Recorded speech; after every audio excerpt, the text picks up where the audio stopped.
Could China be driving the price of silver in the market? There are some who strongly believe that is the case. We'll try to get to the bottom of why silver is priced so much higher there than it is here. But an even greater concern is what could potentially be a new Chinese silver squeeze. We'll talk about it all as we explore.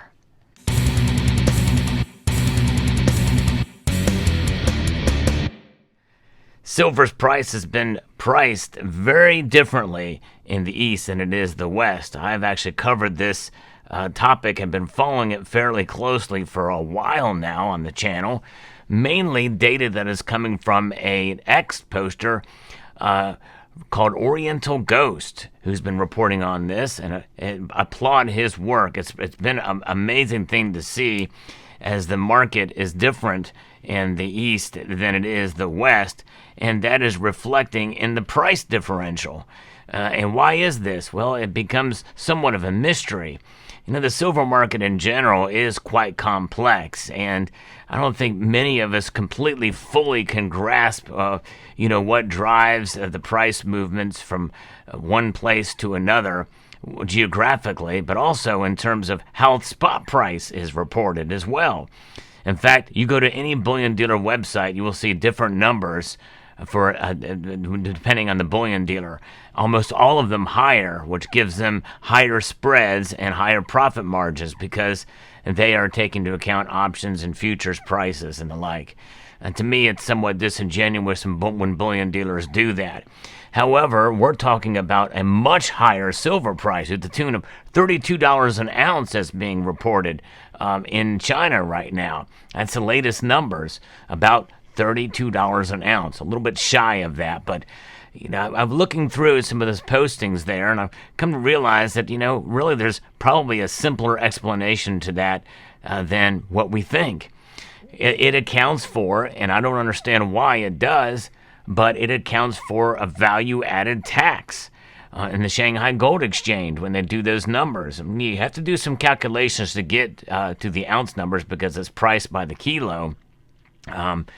So when you come to it and you realize, and when you do the math, when you add about 13%, as some had note, others say it's as high as 17%, well, then you get around $32 an ounce. That's probably the explanation as to why there's so much difference between the two markets, and they just add that in there because you can't avoid taxes, right? So they went ahead and calculate that into the price, much as would be the case for gasoline here in the United States. Why in some states it's much higher than others? Well, they're including the taxes that are involved as well. It's the price you're going to pay for it. So that's not a true indicator of the actual base spot price, but it is the price that's the most important, and that is going to be the price from which products are going to be sold or traded in China. So that's probably what's going on. Now, if anybody else has any other indications or any other data that supports something otherwise, I'm certainly open to it. But that also may kind of kill this idea of arbitrage between East and West because of taxes. But what's more important here is exactly how this is going to work itself out in terms of what's going on with inventory, stockpiles in the Shanghai Gold Exchange and the Shanghai Futures Exchange. The Shanghai Futures Exchange is where a lot of these silver vaults are, and what's been happening is we're seeing a massive depletion of those silver vaults in there from a week and through a day. And the latest report here is massive 3,570 kilograms of depletion that we've seen. This is remarkable, and this is sort of something equivalent to a silver squeeze that we could pretty much get, which could trigger a silver panic, according to this, according to what we're seeing here. And this kind of as well bolsters the case of what other YouTuber, ex-poster has BJW, has posted. It says here, and I quote, "My wife is in China. She speaks and reads fluent Mandarin. She told me last night," this was posted on the 11th of April, "that Chinese media is writing articles and recommending silver as a better investment as gold gets more expensive." Now that could be tied back to what is being reported on the futures exchange and the Shanghai Gold Exchange. But to me, that's saying that, silver is being sold in China, and that could make that connection there, the correlation.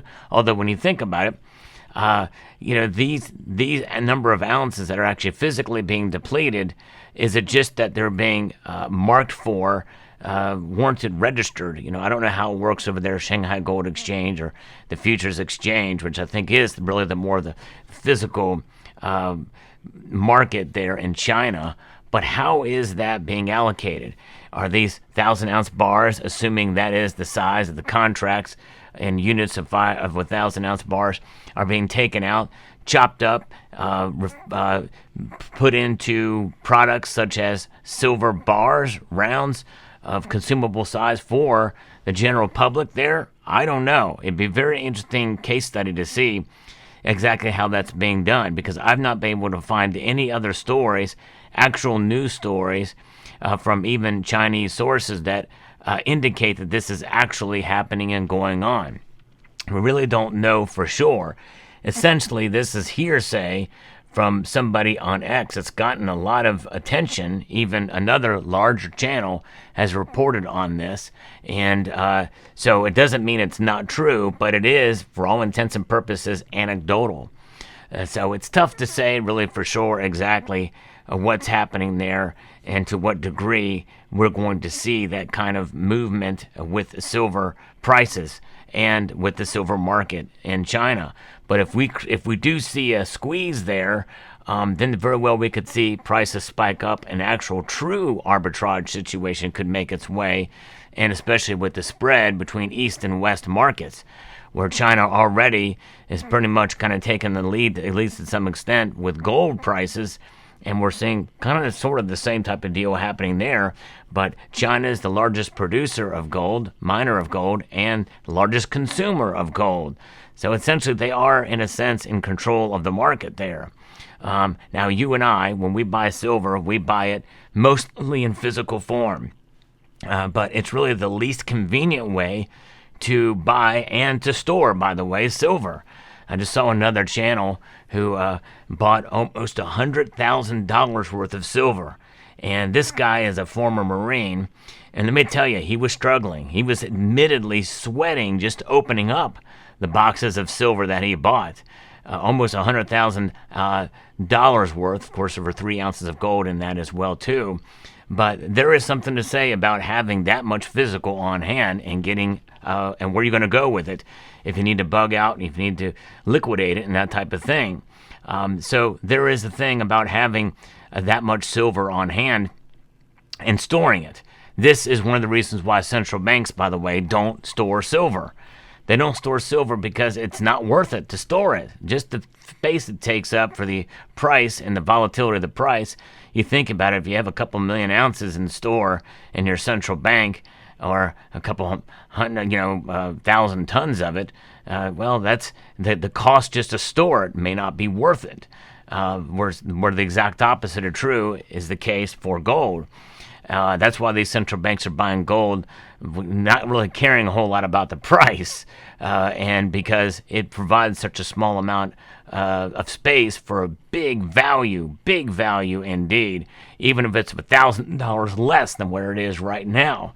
Many central banks understand this. This is why the Basel III Accords, with the Bank of International Settlements, upgraded gold from a Tier 3 to a Tier 1 asset. They've not done anything anywhere near the case with silver. Now, there are strategic reasons to hold silver for myriad of different reasons, much more so than would be the case for gold. But silver is readily available, which is why silver, and it's readily available around the world, which is why it's not listed as a strategic metal from many nations. You don't want that, by the way, because then they will be able to regulate the heck out of it, and then you're talking about a whole different scenario and situation where you're talking about a manipulation that most of us already feel is already happening to a degree. But this is a very interesting development. Who knows what that could do to the price of silver in the East, and then further reflecting, especially if an arbitrage situation occurs in the West. But $32 an ounce silver. I tell you what, if that's how it's priced over there, the psychological impact that that's having here, I think will be great, even if that accounts for VAT. And again, I don't know. I would love to go back and see what data are back before this was really being reported and being paid attention to see if there was still that differential. To me, that's somewhat disingenuous of the Shanghai Gold Exchange to post those numbers, including VAT. I think they should have clearly marked that and set that aside as part of the price and itemized it as such. But they haven't. So interesting indeed. But let me know what your thoughts are. Do you think if they were to run out of this silver in this vaults there, what about replenishing them? You've heard me talk about the London Bullion Market Association and their reporting and their depletion of those vaults, which, by the way, have not reached to the levels that we've seen before. They've been running low for a while, but not in panic mode. And this is one of those cases here where this individual, the Oriental Ghost, says here that if inventory continues to drop without replenishment, it will trigger a silver panic. That is a big caveat. Without replenishment, they probably will be replenished, at least to some extent, because they don't want that. But I think it's a good idea if you have physical silver in your possession to hold on to it. And if you are into the silver ETFs and ETPs, exchange traded products, well, there's your situation there where you can have exposure to silver's price without actually having physical at all. But I think there's a strong argument for holding the physical for sure. And I think this is one of the biggest arguments to have it. Because if physical does run out of these vaults, well, that collapses the entire system of what the ETFs and ETPs are about. Right? Am I wrong there? If you don't have anything to back it up, at least to some extent, what's the point? What is the point? I'd like to extend a multitude of gratitude to you all for taking the time to watch and to encourage you to please rate, share, comment, and subscribe.